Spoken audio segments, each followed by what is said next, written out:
Hello, everyone, and inside the latest Locked On Canadiens, free agent frenzy has begun, and the Canadiens are just a little bit quiet to start.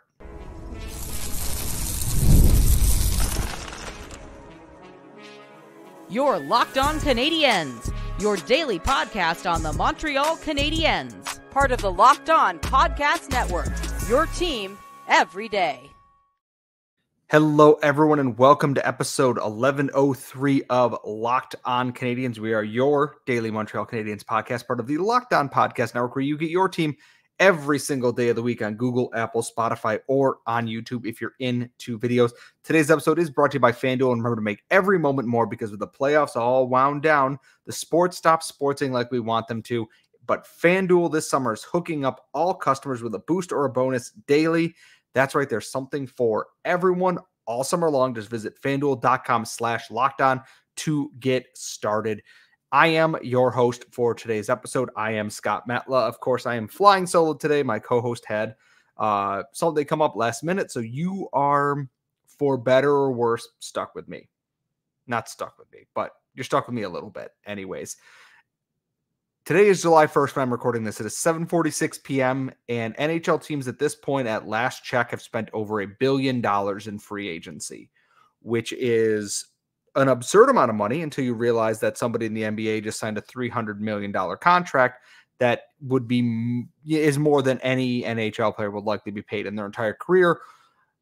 But just kind of breaking down the show here as we go through it, we're going to talk about the big news in Montreal, the littler news in Montreal, and the winners and losers, because as the first day winds down, some very clear lines have been drawn in what is going on around the NHL. And let's jump into the biggest news. I did a full bonus episode on this that'll have more detail, but I would be remiss if I didn't mention it.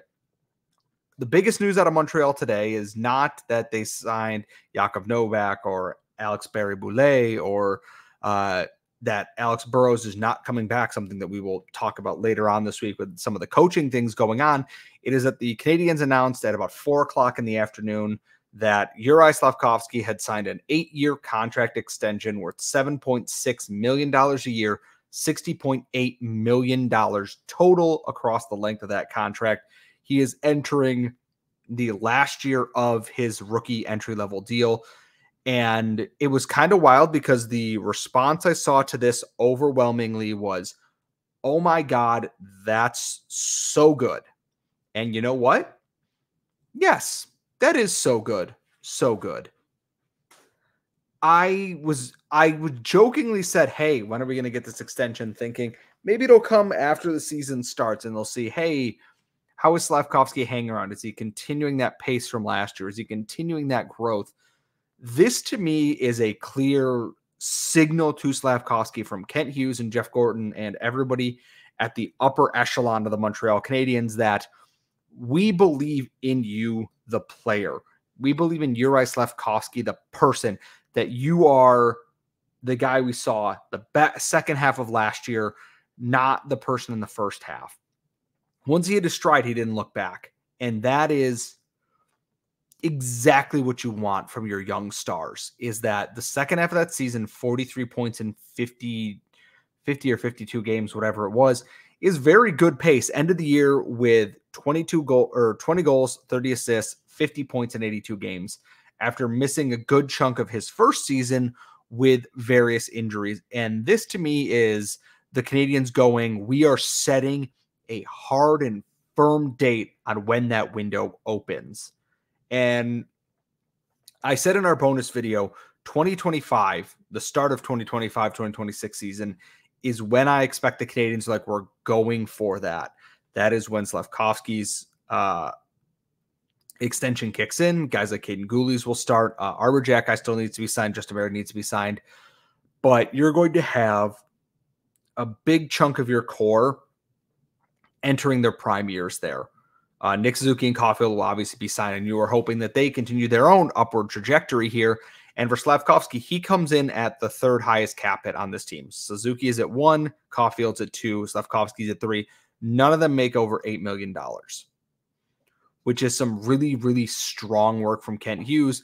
Again, on a team that is for the last 3 years, has not been very good standings-wise, but has grown. And they are betting on that growth to continue in Montreal. This is a bet on Juraj Slafkovsky to continue that push forward. And to signal this team, young players, this is not we're not going to hardball you. It's a very big change from the previous regime where it is tooth and nail battling to try and get a deal done. Young guys often got the bridge. It happened to Galchenyuk. It happened with PK Subban, etc. That certain players get bridged and certain players got the money they wanted immediately, and here we are. This to me is Ken Hughes saying, we believe in you. You are part of this forward path here. And it goes very well in line with what Hughes was saying at his press conference today, is that he expects at the end of this season, Ivan Demidov is going to fulfill his KHL contract through this year. And the minute that is done, he is expected to make the leap over to Montreal, whether that be coming in and going to Laval or going right to the NHL level. The expectation is Demidov will be here whenever his season with SK finishes next year. And then in 25, 26, he will be competing for a spot. I'd be stunned if he doesn't get one. And that to me is, this whole thing is just, we are entering that final stretch of the tanking and the rebuilding. Canadians have 2 first-round picks this year. Both will potentially be inside the top 20, maybe. The Flames might be horrific. I don't know. Florida might take a step back. I don't know. Right now, if Calgary's pick is in the top 10, we will have Florida's pick, which will likely be in the mid-20s, because I still expect Florida to make the playoffs. But we have to wait and see, obviously, what's going on with that. But everything today is that this is the organization going, we are done losing on purpose. Not that I think this team was losing on purpose, but I think that now losing games is going to only have so much runway. This year, I don't expect the Canadiens to be a playoff team, but I do expect them to be more competitive. I don't expect them to make the playoffs, but I imagine picking 11th or 12th or 13th, maybe more up, versus picking 5th. And Juraj Slafkovsky is part of that. He is arguably one of the few smart signings that were made today, because the Canadiens are investing long-term in him. Even people that usually don't give the Canadiens much credit are looking at this and going, the numbers are backing this up. This is a trajectory that if he continues, he's going to be a steal. The cap is, again, rising from where it's at now and will rise again next year. The CBA is up in 2 years, so we will see where we're at with that. That'll be fun. But as that cap grows, $7.6 million takes up less and less and less and less of that. A few years ago, paying Slafkovsky $7.6 million for a 50-point season, unless he was a defenseman, would have been insane. This feels really good. This feels like really smart business for Hughes and Gorton and everybody involved here. The other part of this is now Slafkovsky has set the market. If you're a team with a young winger who's coming off a very good season, see Lucas Raymond, see Quentin Byfield, etc., the groundwork now starts at 7.6. If you were equal or better to Juraj Slafkovsky, 7.6 is your starting ground to build on. The Canadiens got ahead of the market, because let's say that Lucas Raymond signed first and he's starting at $9 million. Maybe you still end up at 7.6 with Slafkovsky, but now that you have done that, you are the baseline. Everything only goes up from there for better players. It's rare that you see it come down. People want to match what players in a similar position are making. I can't just stop smiling about this. It is such good business from Kent Hughes. I find it so hard that, despite being very quiet all day, and admittedly probably for the right reasons, the Montreal Canadiens are just crushing it together right now. This is a team that has stepped up, and despite finishing 5th 2 years in a row and then finishing first year before that, the vibes are stunningly good for a team that, like I said, has not been very good. I'm just so overwhelmed with this. If you want deeper thoughts and more coherent chain of things, there is an emergency podcast up on this channel here. I am going to dive into what have the Canadiens also done in free agency, because it's been a lot of small building blocks, and I'll get into those coming up next.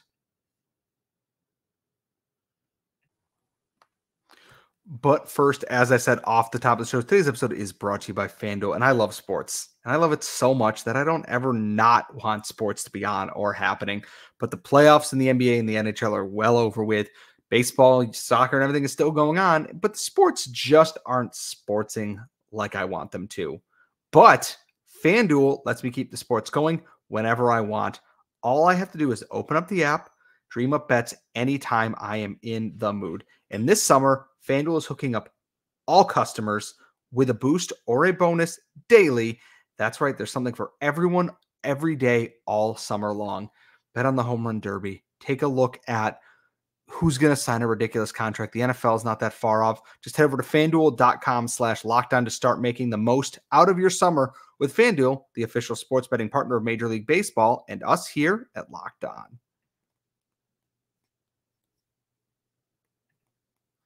We are back here at Locked On Canadiens, and it was a relatively quiet day for Montreal. I don't want to, not get to that fact. A lot of people thought, hey, are they going to be in for Stamkos? What about Marchessault? Sean Monahan coming back? ? All these other things. And to be quite honest, they didn't do much, because a lot of the names that we thought they might be in on were in and out in no time flat. New teams, etc. Stamkos is in Nashville. Marchessault is also in Nashville. You have Tyler Toffoli signing with the Sharks. Sean Monahan signed for 5 years in Columbus. We're going to get into some of those deals, maybe in the winners and losers segment in the next segment here. But the Canadiens made one NHL level signing today to go along with Slafkovsky's extension, and that's signing Alex Barré-Boulet for a 1-year, one-way contract in Montreal. And you may wonder, hey, that name sounds familiar. And you would be correct, because Alex Barré-Boulet, a few years ago, coming out of the QMJHL, there were two players that the Canadiens were very interested coming from the Blainville-Brabant Armada, where they were coached by Joel Bouchard. There was Alexandre Alain, and there was Alex Barré-Boulet.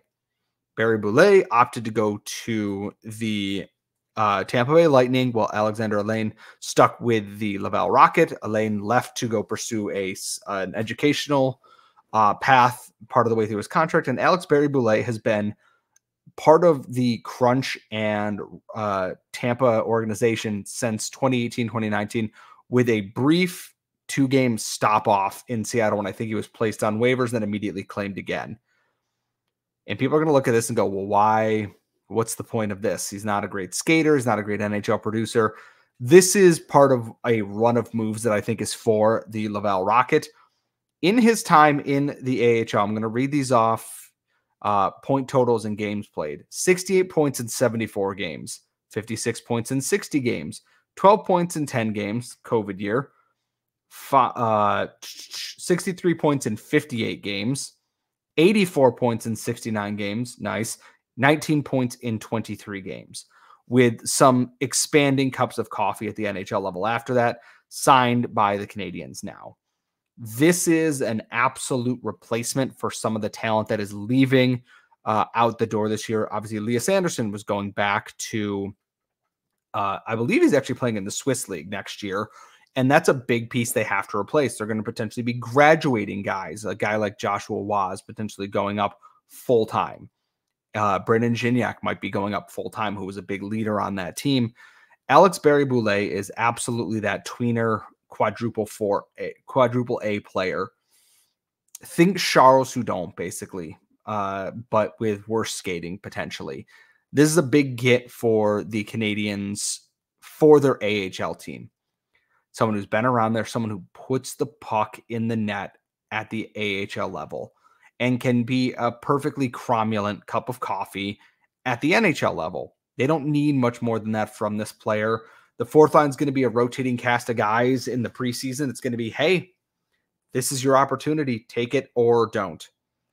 They didn't finish with Alex Barré-Boulet for the AHL squad. I haven't seen another signing yet because obviously I'm recording this, so I don't have Twitter up in front of me.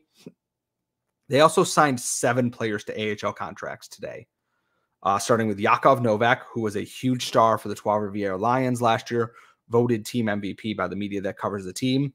They added Vincent Arsenault, Laurent Dauphin as forwards, and in addition, also defenders Joshua Jacobs, Vincent Savani, and Tyler Witherspoon are all 1-year, one-way AHL contracts, along with goaltender Hunter Jones, who signed a 2-way contract, very likely to be part of the Lions goaltending group here.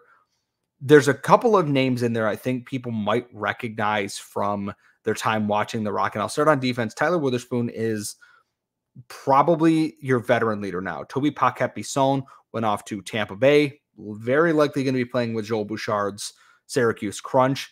I think Witherspoon steps into that AHL role as a pretty solid leader on the back end there, especially with some of the other younger guys.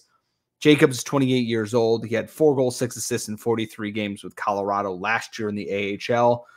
Savani had 1 goal, 4 assists in 33 games with Bridgeport in the AHL last year. Also recently won a Memorial Cup. Witherspoon is the oldest one. He's 31 years old. Moving into the forwards, you have Vincent Arsenault, real tough, gritty guy. Someone that I think is going to be playing in their bottom 6 as a checking forward that can maybe chip in a few points here or there. I wouldn't expect a ton of points out of that, but it's a veteran guy who can come into your lineup, play tough, stand up for young guys when needed, but can play a regular shift as well. Obviously, like I said, Yakov Novak was a huge piece of the Lions' playoff push and berth. He was a very, very good scorer for them. Really good to have him back. He was acquired for future considerations from the Ottawa Senators organization. You notice I've left out a name here, and that's because it's a name I think everybody's very familiar with, and that is Laurent Dauphin. That is Larry Dolphins is back in the Canadiens organization on an AHL contract too, so they don't have to worry about losing him on waivers. He was acquired in a straight swap for Michael McCarron a couple of years ago. He spent last year playing for Ambry Piotta in the National League in Switzerland. 16 goals, 22 assists in 44 games. Pretty good clip to be scoring at. Dauphin is someone that I'm actually really excited to see back. He had a very strong, after coming over for Michael McCarron, he came back and had a very strong career with the Rocket and then earned himself a very fun call-up with the Montreal Canadiens as well. He put up 12 points in 38 NHL games with the Canadiens that year, including scoring his first NHL goal. Always wore a letter for the Rocket. Put up 15 points in 25 games with the Rocket one year, 16 and 21 COVID year, 16 and 18. And then the next year signed with Arizona, put up 41 points in 48 games for the Tucson Roadrunners. I would not be surprised to see Dauphin named as team captain next year, depending on what's going on with Gabriel Bourque. But I would not be surprised to see him come back and be the team captain. I know a lot of people wanted to see a splash be made. Based on some of the contracts that got splashed out today, and Ken Hughes said as much, we were right there on a lot of guys, but they wanted 4 or 5 years, and we didn't want to go 4 or 5 years on guys who are going to be entering their mid-30s when we have all this young talent coming up. I'm very okay with the way they've built the Laval Rocket out right now because they've really filled that in without adding in a ton of the rookies who are on NHL deals. This is just AHL deals, and then also Oliver Kapanen, for some reason, who I believe will be going back to Europe because of his clause. But Chris Jandrick is signed. Israel Mianskum is signed. Owen Beck is signed, very likely to be either the top line center or bottom 6 center at the NHL level. Yakov Novak, Arsenault, Josh Jacobs, Vincent Savani, Tyler Witherspoon, Laurent Dauphin, Connor Hughes, Jakob Dobish, Hunter Jones in the goalie group. Now kind of guys like Farrell and Kidney and Simoneau, potentially Gignac being back again, Luke Tuck, David Reinbacher, Logan Mailloux, etc. They've trying to start loading up this AHL club with veterans who are there, who can actually be the supporting characters that these young guys need to get them to that next level here. Going out and paying attention to a team like this is important. Good habits start in the AHL. We've seen a lot of guys come up recently from the AHL, and they can make that slightly smoother transition. Yeah, there's some missteps here or there, but for the most part, they've done a very good job. The issue is they need a goal. They need a coach now. couple of them actually, because Martin Leperrier is apparently also going to join Patrick Roy's staff, leaving them needing a mostly full staff with the Laval Rocket. But when that time comes, that's something we're going to talk about later on in the week. Now, though, we get to do the rush to judgment. Free agency is always an insane day, the good and the bad. So who wins and who lost on the opening day of free agency? We'll get to that coming up next.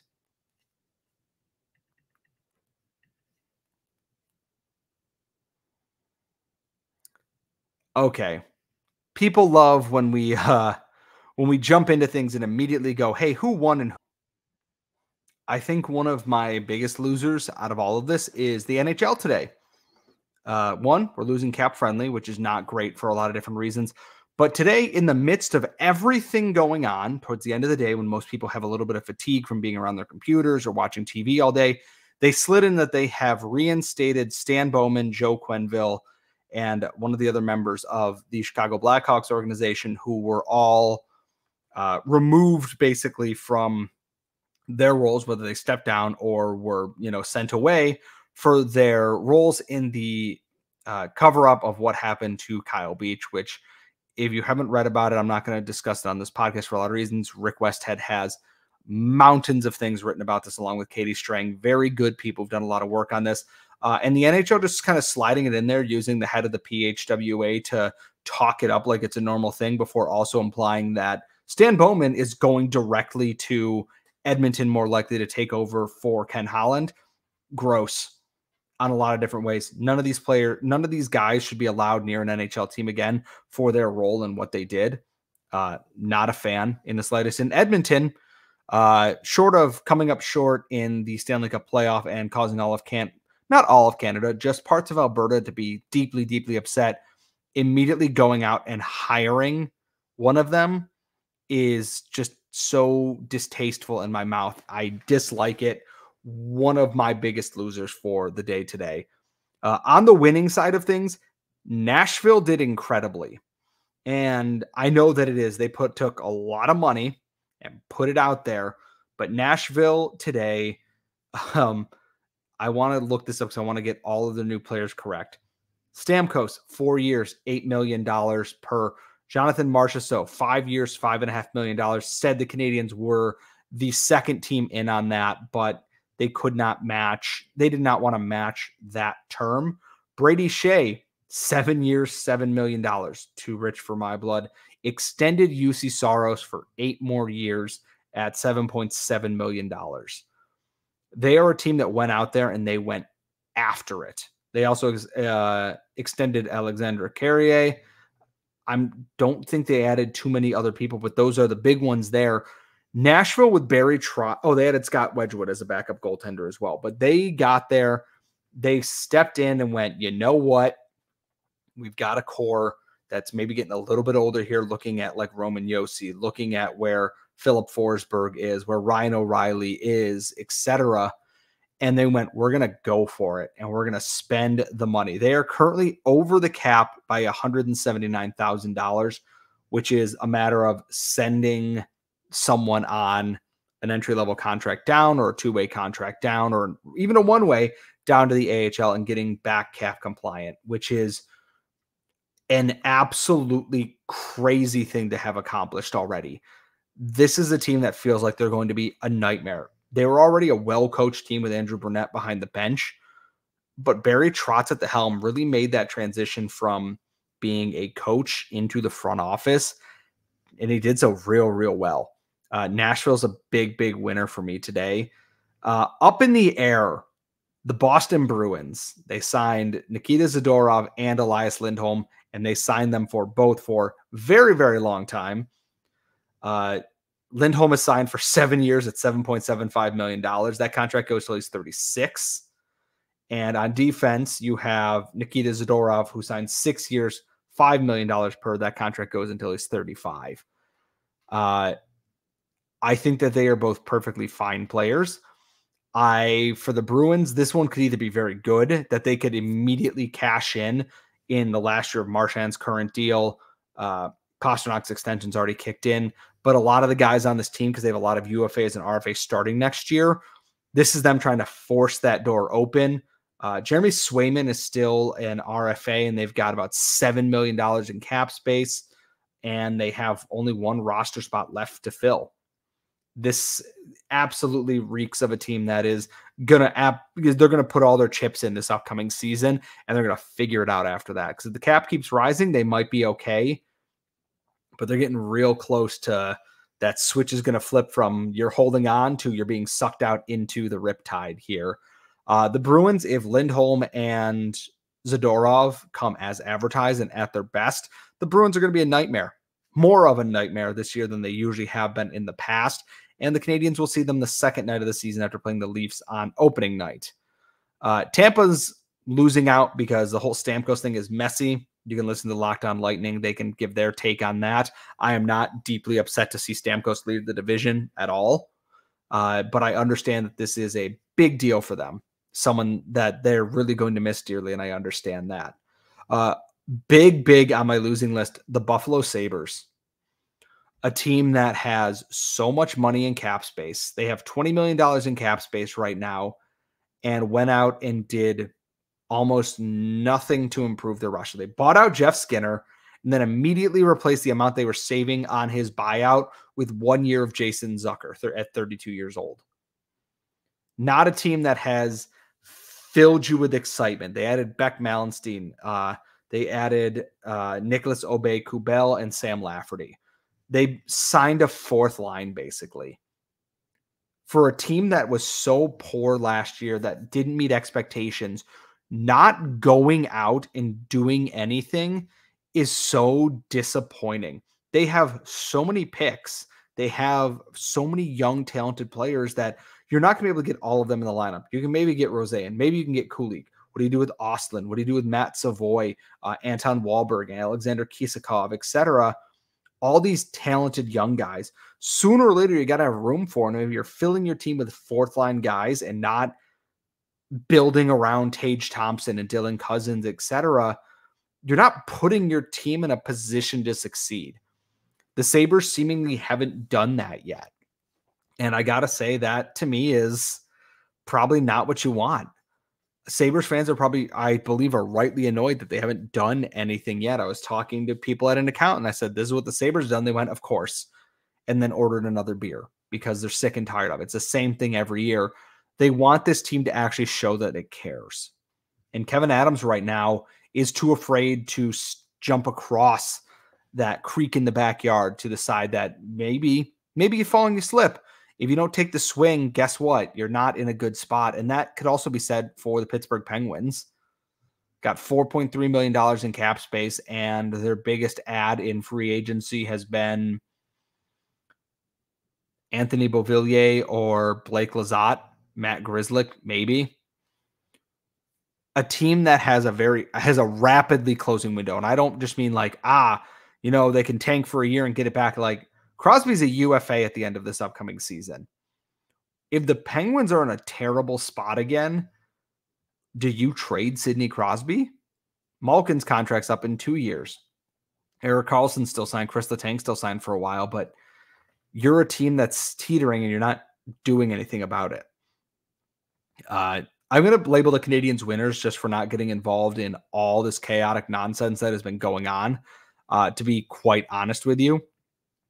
But I am interested to see who are your winners, who are your losers in free agency. You can tweet us at LO_Canadiens, LockedOnCanadiens.com. You can follow me on Twitter at Scott Matla. My co-host is at The Active Stick. We will be back tomorrow. We're going to talk some of the other things going on. We'll talk development camp roster too. So many other things happened that we couldn't even talk about development camp. Camp starts on the 2nd, and we'll dive into all that coming up in tomorrow's episode. As always, thank you so much for tuning in. Subscribe wherever you get your daily podcast, Google, Apple, Spotify, or on YouTube. Folks, thank you so much. We will see you all next time.